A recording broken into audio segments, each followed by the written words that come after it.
The janitor's trembling hands clutched the mop handle as the elevator doors opened. Out stepped a woman in a sharp navy suit, her heels clicking against the marble like a countdown to judgment. Everyone knew who she was, the CEO, Madison Cole. Powerful. Unforgiving. And today, her eyes were locked on him. "Mr. Harris," she said coldly, "my office." "Now." The office fell silent. Even the hum of the air conditioning seemed to hold its breath. In the corner of the room, a little girl, no older than 8, sat quietly on a stool, clutching a small lunchbox covered in stickers. Her wide eyes followed her father nervously. She didn't know yet that her father's whole life was about to change. That's where it all began, the moment a man's love for his daughter collided with a world that didn't understand. John Harris had worked at Coal Industries for 7 years. The night shifts, the mopping, the trash bins, the quiet corridors, all of it was his routine. But lately, something had changed. His babysitter had fallen ill, and with no relatives to turn to, John had only one choice: bring Lily, his daughter, to work with him. He made sure she stayed out of sight, quiet, tucked away in the break room with coloring books and headphones. No one noticed. Until today, Madison Cole had built her company from the ground up. She believed in discipline, order, perfection. To her, the company was a reflection of herself, spotless. And when she found a janitor's daughter sitting near the CEO floor vending machine, eating crackers and apple slices, it felt like a stain on her image. "Do you think this is a daycare, Mr. Harris?" she demanded. John's throat tightened. "Ma'am, do you realize how unprofessional this is? You could have endangered the company's security." "She's my daughter," John said quietly. "I had no one to watch her. I just wanted to keep my job." Madison's expression didn't change. "Then you should have chosen one. Your job or your child." The words hit harder than a slap. In that moment, John saw everything he feared most: failure, judgment, helplessness. By evening, he was escorted out. His badge was deactivated. Lily, confused and teary-eyed, held his hand tightly as they walked past the same security guards who used to greet him kindly. "Daddy, did we do something bad?" she asked. He smiled weakly. "No, sweetheart. We just have to find a new place to shine."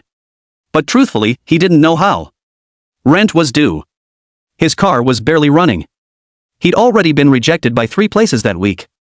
Still, every night, he tucked Lily into bed and whispered, "We'll be okay. I promise." Some promises hurt to make. Madison barely thought about him again, at least not until a week later, when her car broke down in the middle of a pouring night. She was stranded near a grocery store on the other side of town. Her phone had died, and no taxi was answering. She stepped inside the store to wait out the storm, and that's when she saw them. John was there, mopping the floors, still wearing his faded blue uniform from Coal Industries. Lily sat on a small chair near the counter, reading from an old book. Her tiny sneakers were wet, and her hair stuck to her face. But she was smiling at her dad, who danced the mop like it was a magic wand. "Almost done, princess," he said cheerfully. "You're the best janitor in the world," she giggled. Madison froze. That smile, pure, unbroken, radiant, shook her. She had never seen a child so content with so little. John noticed her after a moment.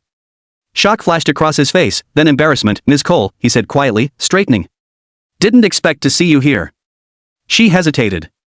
"Neither did I." You work here now?" "Yeah. Just trying to keep things going for us." She looked around. The fluorescent lights flickered. The mop bucket was leaking. Lily was sketching something on a crumpled paper bag. "May I ask why you bring her here?" He gave a tired smile. "Because I promised her she'd never be alone. Not after her mom passed." For the first time, Madison didn't know what to say.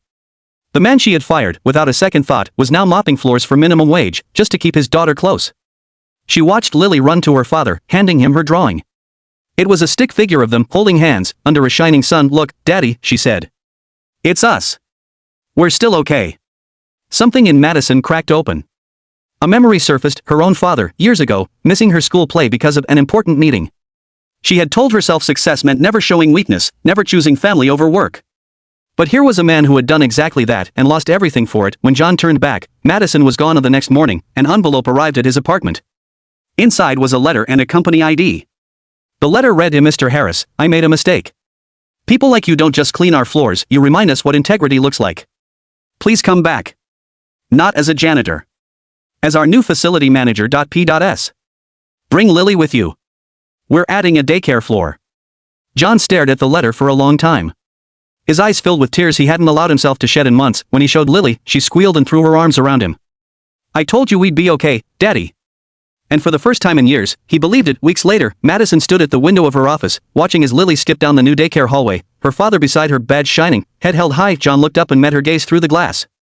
They both nodded, no words needed. Sometimes, the people we think don't belong are the ones who remind us what humanity really means, and from that day on, Cole Industries wasn't just a company.